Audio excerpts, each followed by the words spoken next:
We're going to say good afternoon to everybody in radio, TV, and internet land. TikTok or any other land you may be on watching this show. Uh, this is a call to action. I'm your host, Alex C. Havisham, and I'm so happy for a couple of reasons to be interviewing our guest today. Number one is because she's a phenomenal woman. Number two, our birthdays are on the same day, so it must be something mighty important about that. And number three, and so it's three instead of two. She has thought it would not be robbery just about all of her life to get involved in activities, programs, and projects that's going to improve the community. And she has chosen one of the best and oldest and most effective organizations in the country to kind of provide community service. And that organization is the NAACP. And that person is none other than Miss Gwenette Westbrook, who's the president of the Macon-Middle Georgia, Thank Macon-Bibb you. Thank NAACP. you. I just want to just thank you coming out of the chute for all that you've done, all the time and the efforts and the resources and everything else that you have sacrificed. I know it's a sacrifice to end up in the organization because too often we don't realize, now it ought not to be a sacrifice. You ought to have people coming out of the chutes. They ought to be bombarding you, trying to Yes, help sir. and to volunteer and to assist and to donate. But we're not there yet. We're not there We're yet. And I not know there we're not yet. there. We're not there yet. But in spite of that, you've had phenomenal success, and I want to publicly thank you for everything that you've done.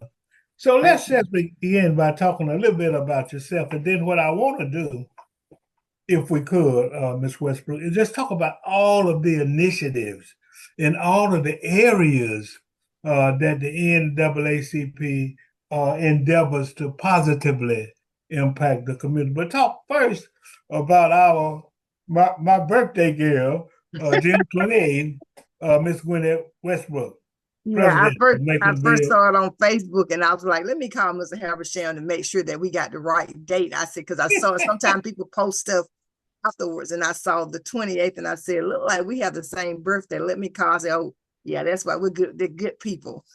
Yeah, yeah, But I absolutely. wanted to just talk a little bit about myself. From a very young age, my mother instilled in me and helping people. So she was basically preparing me for what I'm doing now. And I can remember as a teenager, she would have me, elderly people, she would have me, going and reading stuff for them, filling out paperwork for them and different stuff like things like that. So it kind of prepared me. I started actually in high school.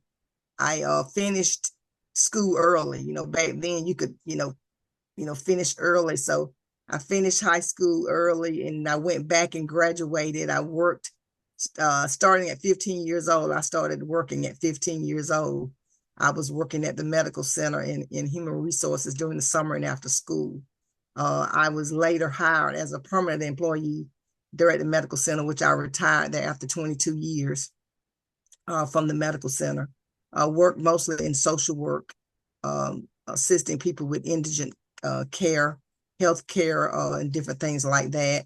I also was an auditor there at the medical center, but mostly, worked in the financial areas of the hospital and actually providing indigent care, dealing with social work there.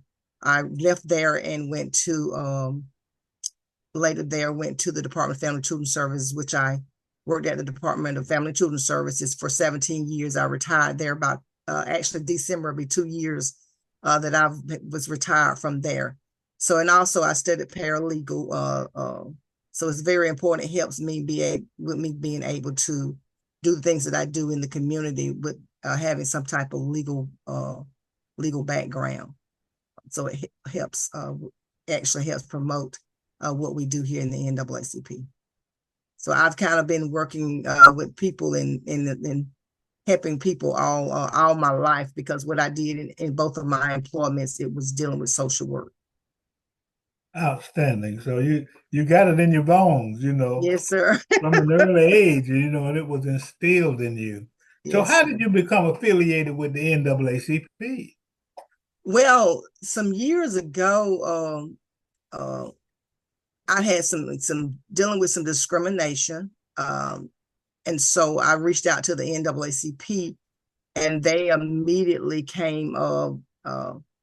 they came to my rescue. And one of the things that you know, that caught their attention with me, because I had good documentation. I had been, and anytime you're having any problems anywhere, you need to make sure that you keep good documentation, dates, times, and all of that. So that caught their eye that I had, did all of that. And so they took my case, and they helped me, assisted me. And after that, I decided that was back in 1999, I think. And I vowed to give back to the community and give back to the NAACP. So that's how I became involved with the NAACP, because I was once a person that needed their assistance. Yeah, and that's outstanding. And that just begins to show the effectiveness and the need and the role that the NAACP plays in our community. So you Yes, just sir. came up through the ranks, and you are now the president. And then I noticed the other day where you've got a position with the state office. What Yes, position is that? yes. That position, I was voted in from the everyone in the state of Georgia, all over the state of Georgia, all the branches actually voted. So I am the third vice president for the Georgia State Conference, which puts me in as the district coordinator for the state of Georgia. Actually, what in that position entails, where I go in and I organize different branches across the state of Georgia, and Wow. also assist them with different things that needs in their branches, if they're having any type of issues or problems internally or anything like that, then I'm the one that goes in and assists those branches. And I've also appointed district coordinators that under me, that we go into different counties and to organize. So it's not just me alone. I do have other district coordinators that I have appointed, and the state has approved for those those members to assist me in organizing branches throughout the state of Georgia. Well, that's outstanding. And then I think that what we're going to charge people with today as a part of this discussion, I think that those of us who have been around a long time, and those of us who have benefited from the work of the NAACP, we need Yes, to pass the torch. Now, what I mean by pass the torch, I don't mean the torch. We need to pass the information, yes, sir. because I think that too many people, both young, old, and in between, are not familiar with what the NAACP has done, That's right. since the That's right. early 1900s, and I'm just Right. kind of recapping in my mind when it was first founded. But I do think that we need to tell young people and other people who don't know, they need to just kind of Google it. They need to look up the Right. NAACP and develop a better appreciation, not only from a historical perspective, but also a present perspective of what the NAACP has meant, means, and can mean uh, Yes, to our sir. community. So that's just a suggestion. So if you would talk a little bit about some of the projects and initiatives, and we don't want to end this conversation. I'm just telling you now without telling people how they can donate and volunteer. But we'll get to that, in a few minutes. But talk about some of the Yes, sir. projects and initiatives of the NAACP, and maybe when you talk about them, you can intertwine maybe how you can get more support and more help from Yes, the sir. community. So some of the initiatives that the NAACP is involved in is housing. As we know that since COVID, housing has been in a area that is very critical. We have a lot of people that have become homeless that actually have employment. They're employed, but they become homeless. They have income, but they become homeless. So, one of the things that we've lobbied the state capitol, um, every year during Housing Day to try to get laws passed for to protect tenants. And we do, we also know that, all tenants are not, sometimes tenants don't pay the rent or whatever, but we do know that there are tenants that are not protected, and there's laws that have put in place, actually went into effect July 1st, that give the tenants some protection. And so I go into the courtrooms and I sit in different courtrooms, such as magistrate court, dealing with housing. And so what we're doing is, now that, I'm not an attorney and I can't give legal advice, but I can advocate still for tenants, to make sure that their rights are protected. One of the things that we lobbied, and that law went into effect July 1st, is a House Bill 404, which will be giving tenants some protection. Landlords housing has to be habitable for tenants to live in. Now judges have the discretion now to basically tell landlords that they have to, make these necessary repairs. Also, tenants were having to pay 3 times the amount of rent when they get ready to move into an apartment complex or housing. And that's something that we lobbied also for, to decrease that. So that did go into effect July 1st. And we want people to know that, because there are going to be some landlords or property owners that are going to still be trying to collect 3 times amount. And what they'll do is pocket the one part of it where it's just 2 times the rent amount. So we want to educate people and making sure that they know that has changed to 2 times the amount of rent. And so these type of things, that's what we work on. We go into the courtroom with tenants. We try to advocate for tenants and trying to keep them with making sure that they're not evicted out of their housing, and try to help them find attorneys to represent them in these housing issues. Also, we deal with the criminal justice. Again, we sit in the courtroom, listen to cases. I try not to go all the time, because everybody at the courthouse knows who I am. So we have other people actually sitting in these court cases, and especially our probation, people that are on probation, that they're being in monitored supervision. So those are some of the things that we also do. Is very I actually also go into the jail just about every Wednesday with Mr. Herbert Denard in the Walkaway Initiative. And what the NAACP has been able to do, some people that are incarcerated, we have been able to get people out of jail because I have a relationship with the state probation field director, who's over the entire state, over the state of Georgia.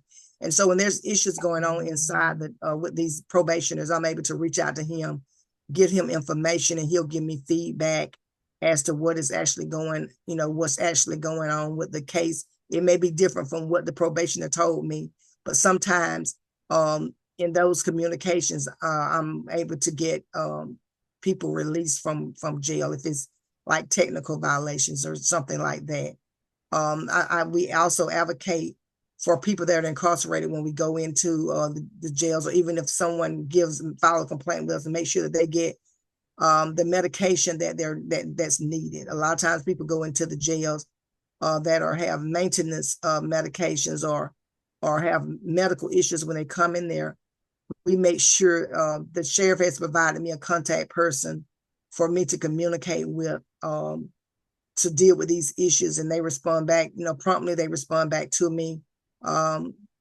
We also communicate with the Department of with the Indigent Defense, Mr. Rick Waller, which I have his phone number, email address. We advocate to make sure that if people are incarcerated and they have sitting there 2, 3, 4 months and haven't seen their attorney, then we're going to be advocating for those people that are incarcerated to make sure their attorney gets down there to see them and do whatever needs to be done, because we do believe in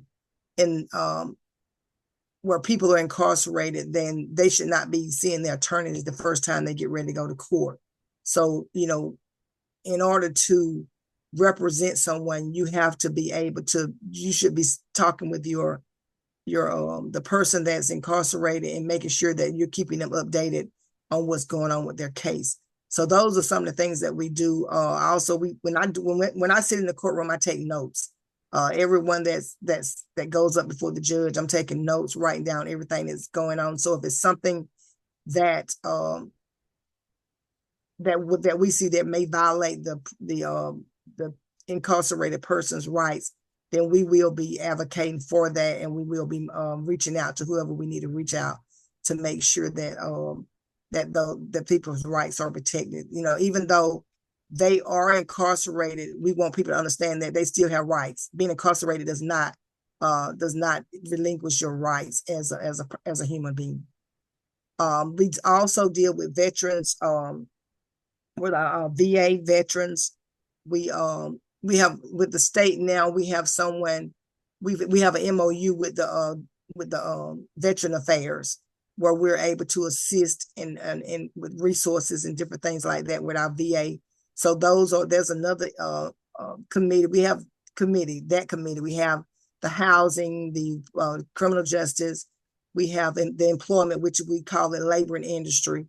We deal with employment issues where people are discriminated against, or sometimes people are just, it may not be discrimination, it may be dealing with pay, it may be some type of disparity, dealing with someone may have been terminated for different reasons. So we deal with those type of issues also. We deal with economic development and making sure that, a lot of times, just about everything that's dealing with in our community or society has to do with economic development or economic stability.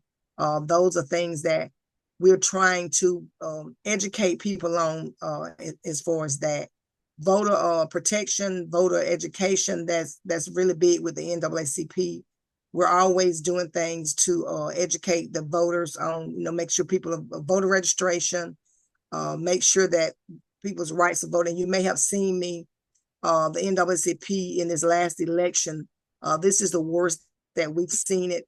This last election, a lot of voting irregularities. And so I'm going to update you later on that, what we're doing about that. I don't want to speak too soon on that, but it's very important. But we got to get people to get motivated in voting. It was a lot of things on the ballot that people did not vote for. The very things that they're calling the NAACP about housing, that information is on the ballot. And it really discouraged me when you contact the NAACP and you say you need help, you're being evicted, but then you don't vote. And so when you don't vote, you basically should be accepting whatever happens if you don't vote, because just about everything that we're dealing with in our society, we vote people in office to deal with these things. Right now, during COVID, we had so many people that lost their lives to COVID. And we cannot, just recently, the Republicans would not give the vote for us to get Medicaid expansion, where every citizen would be able to have health care. The NAACP, we just signed a major MOU with a company to go around the state of Georgia that could provide health care for people that affordable health care. We do know that we have the Affordable Care Act that a lot of people have benefited from, but there are certain criteria also for that. So what does Medicare expansion means? And because I've worked with the Department of Family and Children Services, I can tell you how important it is for everyone to be able to have health care. And if this does not, it's not about black and white, because you have African Americans, you have white people that do not have health care. They're in between that gap where they make too much money and they're not able to receive health care. After age 19, you're no longer eligible for Medicaid. And so anyone between the ages of 19 and 65 are not covered with health care, with Medicaid, unless you're disabled. Now, if you become disabled at age 15, if you become disabled at age 19, if you become disabled at age 25 or even 60, then you are not eligible for health care, Medicaid, unless you are disabled.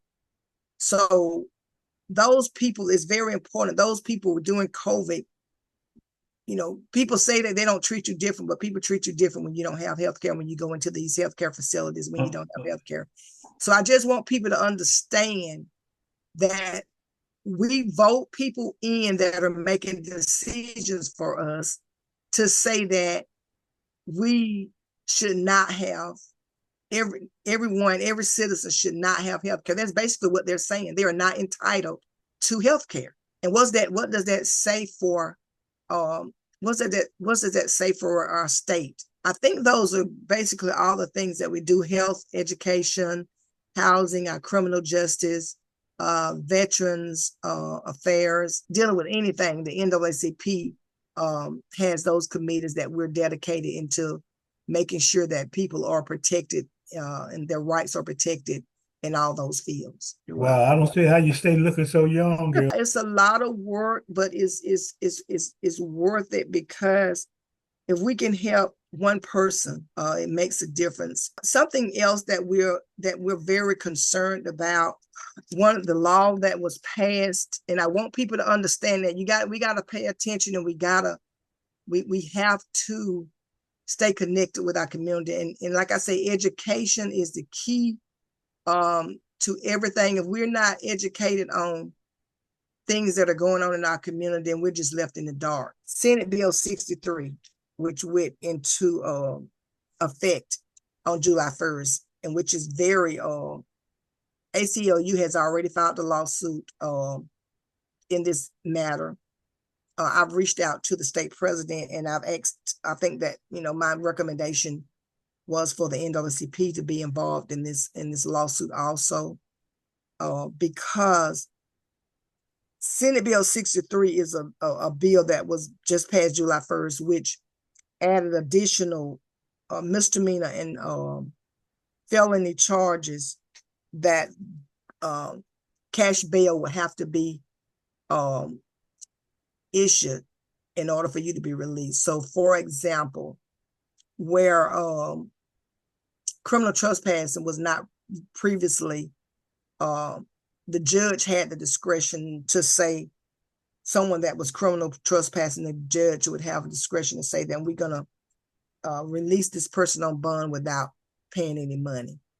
Now, with this new law, criminal trespassing has been added, where the judge does not have that discretion. You will have to pay cash, have a cash bail to be able to get out of jail. And so there are other misdemeanor charges. I understand some felony charges, but a lot of misdemeanor charges. And the reason I say that is because a lot of people that are incarcerated have mental health issues that have these charges.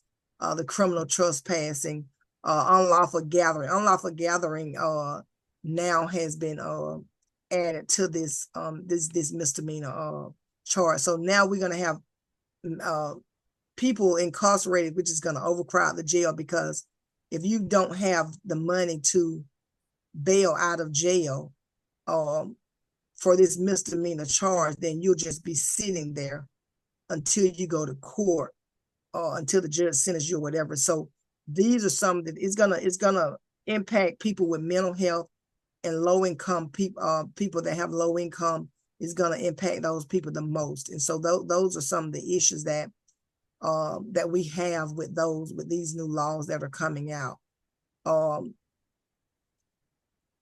And I talked about House Bill 404, which was a plus, because it's going to be able to help the tenants, but we want to encourage the tenants also to do what you're supposed to do also. We need pastors, and that's one of the things I can remember in reading about it and coming up as a child. The churches was the forefront of the NAACP. And to mention about how the churches used to be involved in all of the things that relates to our having civil rights. So I'm going to encourage, like you just started to do, that the pastors get involved, but not only the pastors, the entire community. That's what I was going to say. Mm-hmm. One would be remiss if they didn't get a feel of all of the great things that the Macon-Bibb branch and the NAACP in general are doing. And so, I mean, your help and your support, your acknowledgement, and your becoming familiar and active in the NAACP is very, very important. Now, what should they do to be involved? What number should they call, or what website should they go to, or what email should they send their Well, email address is Macon-Bibb NAACP 1909@gmail.com. That's our email address. Our office number is 478-745-9944. We can actually mail you an application, or you can go online to the NAACP's website. Just make sure that when you join, you will need to put branch 5215 to that it would connect you with this particular branch in Macon-Bibb. But we do need the church's support. We need the community support when we are, because I promise you, I've been doing this a long time, and I'm that type of person. I'm not going to put you in a position that you don't need to be in. I'm going to investigate. Sometimes it takes me a little longer, but I'm going to investigate whatever needs to be done before I step out and speak or do anything. So I want people to understand that this organization has been around since 1909, and a lot of things that we do here in Macon-Bibb, it's not in the media all the time, but we're able to get things done productively behind closed doors. So, sometimes it's not good to be in the media all the time. It's not for show. We're dedicated into the work that we're doing. Sometimes we do have to get in, take things to the media when we've exhausted everything else and we're not able to get things done. Then we have to take it to the media. But we do so much in this branch that benefits this community, and we want you all to know that we need your support. Absolutely. This is a call to action. I'm your host, Alex Habersham, having interviewed Ms. Gwenette Westbrook, president of Macon-Bibb. You've done a phenomenal job. You're doing a phenomenal job, and I really appreciate you. And I'm going to publicly thank you for your involvement in all that you're doing for our community. And don't forget, just get involved. Be a part of the solution. I'm going to talk to you later on about the economic development part, because I think that the Macon Black Pages and the NAACP can partner on some economic development initiatives, and I'll be very excited about that. And I want to thank you, Mr. Habersham, for all you do in the community, and thank you for having me on. Thank you so much for all you do for the Black business here in Macon. Thank you. Thank you. You're welcome, birthday namesake. Okay. This is a call to action. I'm your host, Alex Habersham. Have a great day.